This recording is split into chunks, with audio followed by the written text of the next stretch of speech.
Isaac Newton England के एक वैज्ञानिक थे जिन्होंने गुरुत्वाकर्षण का नियम और गति के सिद्धांत की खोज की। वे एक महान गणितज्ञ, भौतिक वैज्ञानिक, ज्योतिष एवं दार्शनिक थे। इनका शोध प्रपत्र फिलोसोफी नेचुरलिस प्रिंसिपिया मैथमेटिका 1687 में प्रकाशित हुआ, जिसमें सार्वत्रिक गुरुत्वाकर्षण एवं गति के नियमों की व्याख्या की गई थी, और इस प्रकार चिरसम्मत भौतिकी क्लासिकल भौतिकी की नींव रखी। उनकी फिलोसोफी नेचुरलिस प्रिंसिपिया मैथमेटिका 1687 में प्रकाशित हुई। यह विज्ञान के इतिहास में अपने आप में सबसे प्रभावशाली पुस्तक है, जो अधिकांश साहित्यिक यांत्रिकी के लिए आधारभूत कार्य की भूमिका निभाती है। इस कार्य में न्यूटन ने सार्वत्रिक गुरुत्व और गति के 3 नियमों का वर्णन किया, जिसने अगली 3 शताब्दियों के लिए भौतिक ब्रह्मांड के वैज्ञानिक दृष्टिकोण पर अपना वर्चस्व स्थापित कर लिया। न्यूटन ने दर्शाया कि पृथ्वी पर वस्तुओं की गति और आकाशीय पिंडों की गति का नियंत्रण प्राकृतिक नियमों के समान समुच्चय के द्वारा होता है। इसे दर्शाने के लिए उन्होंने ग्रहीय गति के केपलर के नियमों तथा अपने गुरुत्वाकर्षण के सिद्धांत के बीच निरंतरता स्थापित की। इस प्रकार से सूर्य केंद्रीयता और वैज्ञानिक क्रांति के आधुनिकीकरण के बारे में पिछले संदेह को दूर किया। यांत्रिकी में न्यूटन ने संवेग तथा कोणीय संवेग दोनों के संरक्षण के सिद्धांतों को स्थापित किया।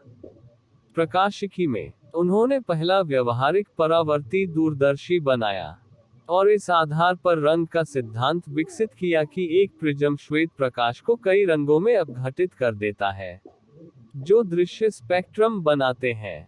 उन्होंने शीतलन का नियम दिया और ध्वनि की गति का अध्ययन किया। प्रारंभिक जीवन न्यूटन का जन्म 25 दिसंबर 1642 को क्रिसमस वाले पवित्र दिन को वुल्स्टार, लैंकशायर, इंग्लैंड में हुआ था। इनके जन्म से ठीक 3 महीने पहले इनके पिता का देहांत हो गया था। बचपन में ही पिता का साया सर से उठ जाने से इनको बहुत तकलीफों का सामना करना पड़ा। जब ये 3 साल के हुए तो इनकी मां ने फिर से नई शादी कर ली। इनके पालन पोषण के लिए इनको दादी माँ के पास छोड़ गई और खुद नए पति के साथ रहने चली गई। न्यूटन को अपने सौतेले पिता बिल्कुल अच्छे नहीं लगते थे। जब न्यूटन छोटे थे तो बहुत दिन तक ठीक से बोल नहीं पाते थे। जब ये 17 साल के हुए तो द किंग्स स्कूल ग्रैंथम में इन्हें पढ़ने के लिए प्रवेश दिलाया, लेकिन इनका मन वहां पढ़ाई में नहीं लगता था, क्योंकि वहां गणित नहीं पढ़ाया जाता था। न्यूटन का मन शुरुआत से ही गणित विषय में बहुत लगता था। वे बचपन से ही आकाशीय पिंडों और ग्रहों की ओर आकर्षित रहते थे, और सूरज की किरणों को देखकर उन्हें आश्चर्य होता था। अक्टूबर 1659 को न्यूटन को स्कूल से निकाल दिया गया। इधर इनकी मां के दूसरे पति का भी देहांत हो चुका था। इसी कारण मां ने इन्हें खेती बाड़ी संभालने को कहा, लेकिन न्यूटन का मन खेती बानाई में नहीं लगता था। हेनरी स्टोक्स, जो कि द किंग्स स्कूल के प्रिंसिपल थे, उन्होंने न्यूटन की मां से न्यूटन को फिर से स्कूल में दाखिला दिलाने को कहा, जिससे वो आगे की पढ़ाई कर सके। इस बार न्यूटन ने हताश नहीं किया और बहुत जल्दी वो स्कूल के टॉपर विद्यार्थी बने। किंग्स स्कूल ग्रैंथम में उन्होंने 12 वर्ष से 17 वर्ष की आयु तक शिक्षा प्राप्त की। बचपन में वह पढ़ाई में कुछ खास अच्छे नहीं थे। एक बार स्कूल में एक लड़के ने न्यूटन को पीटा, मगर न्यूटन जब गुस्से में आ गए तो उस लड़के को भाग के अपनी जान बचानी पड़ी। फिर 1659 में जब उन्हें स्कूल से निकाला गया तो वे अपनी मां के पास आ गए। अपने अंकल रेव विलियम एस्काउ के कहने पर जून 1661 में उन्होंने ट्रिनिटी कॉलेज कैम्ब्रिज में अध्ययन के लिए प्रवेश लिया। पढ़ाई की फीस भरने और खाना खाने के लिए आइजैक न्यूटन कॉलेज में एक कर्मचारी की तरह काम भी करते थे। उस समय कॉलेज की शिक्षाएं अरस्तू पर आधारित थी, लेकिन न्यूटन अधिक आधुनिक दार्शनिकों, मॉडर्न फिलोसोफर्स के विचारों को पढ़ना चाहते थे।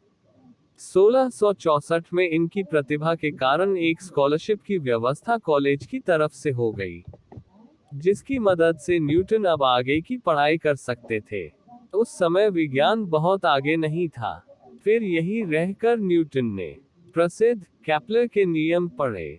1665 में उन्होंने सामान्यीकृत द्विपद प्रमेय बाइनोमियल थ्योरम की खोज की और एक गणितीय सिद्धांत मैथमेटिकल कॉन्सेप्ट विकसित करना शुरू किया जो बाद में अत्यल्पकलन कैलकुलस के नाम से जाना गया। न्यूटन ने इसकी जानकारी काफी समय बाद दी। इस कारण उन्होंने ये बताया कि उन्हें डर था कि न्यूटन ने कहा कि वे अपने अत्यल्पकलन कैलकुलस को प्रकाशित कर कहीं उपहास के पात्र न बन जाएं। न्यूटन ने गैलीलियो, केपलर, डेकार्त और यूक्लिड की रचनाओं को ज्यादा पढ़ा था। ऐसा कहा जाता है कि उन्होंने यूक्लिड को इसलिए पढ़ना शुरू किया था क्योंकि वो नक्षत्र विज्ञान की एक पुस्तक के कुछ चित्रों को समझने में नाकाम रहे थे। हालांकि उन्होंने इस पुस्तक को एक तुच्छ पुस्तक समझकर अलग रख दिया था, किंतु अपने शिक्षक के समझाने पर इसे पुनः पढ़ा था। अप्रैल 1664 ईस्वी में न्यूटन को छात्रवृत्ति मिली जिसके कारण वो 1668 तक कैम्ब्रिज रुक गए थे। इस अवधि में न्यूटन ने बीए और एमए की डिग्री भी ली थी। सन 1665 ईस्वी में अचानक लंदन में प्लेग की महामारी फैल गई थी, जिससे शहर मानो पूर्ण रूप से बंद हो गया हटा। शीघ्र ही कैम्ब्रिज ने भी उसका अनुसरण करते हुए विश्वविद्यालय को अस्थायी रूप से बंद कर दिया था। कुछ छात्र अपने शिक्षकों के साथ निकटवर्ती गांवों में चले गए। न्यूटन अपनी मां के फॉर्म पर लिंकनशायर चले गए। वो फॉर्म उनके दादा रॉबर्ट न्यूटन का था। आइजैक न्यूटन आगामी 18 महीनों तक वहीं रहे। वो उनके लिए जबरदस्ती की छुट्टी थी, लेकिन वो समय न्यूटन के लिए बेहद निर्णायक सिद्ध हुआ। इस अवकाशकाल में न्यूटन अपने कुछ विचार निश्चित किए, जिनके परिणाम ने विज्ञान में उनके लंबे और फलदायी भविष्य की शुरुआत को जन्म दे दिया था। न्यूटन के गुरुत्वाकर्षण के सिद्धांत का पता लगाने की घटना 350 साल पुरानी 1660 के दशक के मध्य की घटना है। विलियम स्ट्यूकली ने लिखा है कि 1726 की बसंत में एक दिन एक सेब के पेड़ की छाया में न्यूटन ने उन्हें इस घटना के बारे में बताया। तब न्यूटन कैम्ब्रिज विश्वविद्यालय में पढ़ते थे। प्लेग फैलने के कारण विश्वविद्यालय के बंद होने पर न्यूटन उत्तरी इंग्लैंड में अपने घर चले गए। न्यूटन ने स्ट्यूकली को बताया कि जिस तरह वह उस दिन उस सेब के पेड़ के नीचे बैठे थे, उसी तरह की अवस्था में वो एक पेड़ के नीचे बैठे सोच रहे थे जब एक सेब गिरा। स्ट्यूकली लिखते हैं, न्यूटन बैठे सोच रहे थे जब एक सेब गिरा। उन्होंने सोचा कि ये सेब सीधा ही क्यों गिरा, अगल बगल या ऊपर क्यों नहीं गिरा। इसका मतलब धरती उसे खींच रही है, मतलब उसमें आकर्षण है। वैसे रॉयल सोसाइटी की लाइब्रेरी के प्रमुख कीथ मूर का कहना है कि सेब के गिरने की कहानी शायद एक कहानी ही है जिसे न्यूटन ने बाद में आम लोगों को समझाने के लिए बना लिया। कीथ मूर कहते हैं, न्यूटन ने सेब गिरने की कहानी का सहारा आम लोगों को गुरुत्वाकर्षण क्या है ये समझाने के लिए लिया और सेब के सिर पर गिरने की कहानी तो और भी बाद में बनाई गई। न्यूटन ने बताया कि सूर्य का सफेद प्रकाश असल में सफेद न होकर कुछ रंगों का मिश्रण है।